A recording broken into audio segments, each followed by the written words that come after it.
സ്കൂളുകളിലെ ക്രിസ്മസ് ചോദ്യപേപ്പർ ചോർച്ചയിൽ ആരോപണ വിധേയനായ MS solutions CEO Muhammad Shuhaib നൽകിയ മുൻകൂർ ജാമ്യാപേക്ഷ കോടതി ഇന്ന് വിധി പറയും. കോഴിക്കോട് ജില്ലാ സെഷൻസ് കോടതിയാണ് വിധി പറയുന്നത്.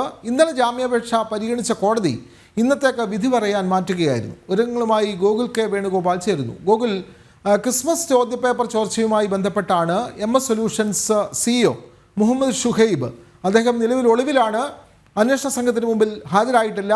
അദ്ദേഹം നൽകിയ മുൻകൂർ ജാമ്യാപേക്ഷയിൽ ഇന്ന് കോടതി വിധി പറയുകയാണ്. ഇന്ന് എപ്പോഴായിരിക്കും ഈ നടപടി? കൂടുതൽ വിവരങ്ങൾ ഗോകുൽ.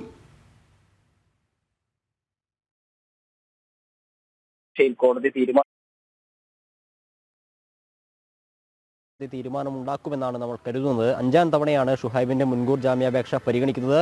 കോടതി മാറ്റിവെക്കുന്നത് 25-ാം തീയതിയും കഴിഞ്ഞ മാസം 31-നും പിന്നെ 3-ാം തീയതിയും ഇന്നലെയും ഈ കേസ് പരിഗണിച്ച സമയത്ത് മറ്റൊരു ദിവസത്തേക്ക് വിധി പറയാൻ മാറ്റുകയായിരുന്നു. ഇന്ന് ഈ കേസിൽ വിധി പറയുമെന്ന് തന്നെയാണ് നമ്മൾ മനസ്സിലാക്കുന്നത്. നേരത്തെയൊക്കെ കേസിൽ മുൻകൂർ ജാമ്യാപേക്ഷ പരിഗണിക്കുന്ന സമയത്ത് പ്രോസിക്യൂഷനെതിരെയും കോടതി വലിയ രീതിയിലുള്ള വിമർശനം ഉന്നയിക്കുന്ന സാഹചര്യം ഉണ്ടായിരുന്നു. കാരണം ഈ ഷുഹൈബിനെ മാത്രം പ്രതിപട്ടികയിൽ ചേർത്തായിരുന്നു ക്രൈംബ്രാഞ്ച് അന്വേഷണം മുന്നോട്ടേക്ക് കൊണ്ടുപോയിട്ടുണ്ടായിരുന്നത്. അതിനെതിരെ രൂക്ഷമായി കോടതി വിമർശിക്കുന്ന ഒരു സാഹചര്യമൊക്കെ ഉണ്ടായിരുന്നു. കാരണം ഒരാൾക്ക് ഒറ്റയ്ക്ക് ഗൂഢാലോചന നടത്താൻ വേണ്ടി പറ്റുമോ? വിദ്യാഭ്യാസ വകുപ്പല്ലേ ചോദ്യപേപ്പറിന്റെ കസ്റ്റോഡിയൻ? വിദ്യാഭ്യാസ വകുപ്പിലെ ജീവനക്കാരെ ആരെങ്കിലും പ്രതി ചേർത്തിട്ടുണ്ടോ എന്നതുൾപ്പെടെയുള്ള ചോദ്യങ്ങൾ നേരത്തെ ഈ കേസ് പരിഗണിച്ച സമയത്ത് കോടതി ചോദിച്ചിട്ടുണ്ടായിരുന്നു. അതിന്റെ ഭാഗമായിട്ട് പിന്നീട് പുതിയൊരു റിപ്പോർട്ട്, അപ്ഡേറ്റ് ചെയ്തിട്ടുള്ള റിപ്പോർട്ട് നൽകണമെന്നും പറഞ്ഞിട്ടുണ്ടായിരുന്നു. അങ്ങനെ ക്രൈംബ്രാഞ്ച് കഴിഞ്ഞ ദിവസം കോടതിയിൽ റിപ്പോർട്ട് നൽകിയിട്ടുണ്ട്. സംഘടിത ഗൂഢാലോചന കുറ്റം ചുമത്തിയൊക്കെയായിരുന്നു കഴിഞ്ഞ ദിവസം റിപ്പോർട്ട് നൽകിയിട്ടുള്ളത്. ആ വിഷയത്തിന്റെ അടിസ്ഥാനത്തിലാണ് കോടതി ഈ കേസ് പഠിച്ച ശേഷം വിധി പറയാൻ വേണ്ടി ഇന്നത്തേക്ക് മാറ്റുന്നത്. ഇന്ന് വിധി പറയുമെന്ന് തന്നെയാണ് മനസ്സിലാക്കുന്നത്. 11 മണിക്ക് ശേഷമായിരിക്കും, 11 മണിക്കായിരിക്കും കോടതി ചേരുക.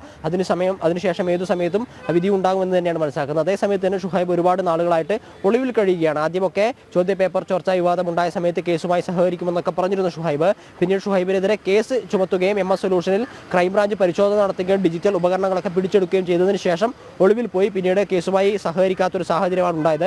അതോടൊപ്പം തന്നെ MS സൊല്യൂഷനിലെ മറ്റ് 2 അധ്യാപകരോടും ചോദ്യം ചെയ്യലിൽ ഹാജരാകാൻ വേണ്ടി ക്രൈംബ്രാഞ്ച് നോട്ടീസ് നൽകിയിരുന്നെങ്കിലും 2 പേരും ഹാജരാവാത്തൊരു സാഹചര്യമാണ്. അതുകൊണ്ട് തന്നെ കേസിന്റെ അന്വേഷണം വഴിമുട്ടി നിൽക്കുകയാണ്. MS സൊല്യൂഷൻ ഉൾപ്പെടെ പരിശോധന നടത്തുകയും ചില ഡിജിറ്റൽ രേഖകൾ കണ്ടെത്തുകയും ഒക്കെ ചെയ്തിട്ടുണ്ടായിരുന്നു. താമരശ്ശേരി, കോഴിക്കോട് DDമാരിൽ നിന്നൊക്കെ ഇവരിൽ നിന്നൊക്കെ മൊഴിയെടുക്കുകയും വിവരങ്ങൾ ശേഖരിക്കുകയും ഒക്കെ ചെയ്തിരുന്നു. പക്ഷേ ഈ MS സൊല്യൂഷന്റെ CA ആയിട്ടുള്ള ഷുഹൈബിനെയോ അല്ലെങ്കിൽ ഇതിൽ പങ്കുണ്ട് എന്ന് കരുതുന്ന MS സൊല്യൂഷന്റെ മറ്റ് 2 അധ്യാപകരോട് ചോദ്യം ചെയ്യാൻ സാധിക്കാത്ത മൂലം അന്വേഷണം വഴിമുട്ടുന്ന സാഹചര്യമാണുള്ളത്.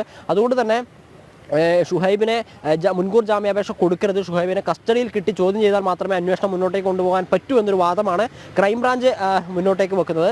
അപ്പോൾ പ്രതിഭാഗം ഉന്നയിക്കുന്നത് മറ്റ് ഓൺലൈൻ പ്ലാറ്റ്ഫോമുകളിലും സമാനമായ രീതിയിൽ ചോദ്യം പ്രഡിക്റ്റ് ചെയ്യുന്ന ഒരു സാഹചര്യം ഉണ്ടായിരുന്നു. അതുപോലെ ചോദ്യം പ്രഡിക്റ്റ് ചെയ്യുക മാത്രമാണ് ചെയ്തത്. ചോദ്യപേപ്പർ തങ്ങൾ ചോർത്തിയിട്ടില്ല.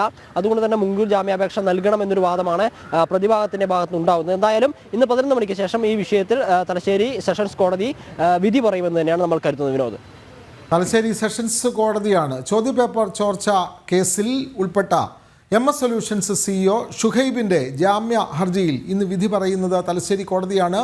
അദ്ദേഹം നിലവിൽ ഒളിവിലാണ്. അദ്ദേഹം നൽകിയ മുൻകൂർ ജാമ്യാപേക്ഷ പലതവണ കോടതി പരിഗണിച്ചിരുന്നു.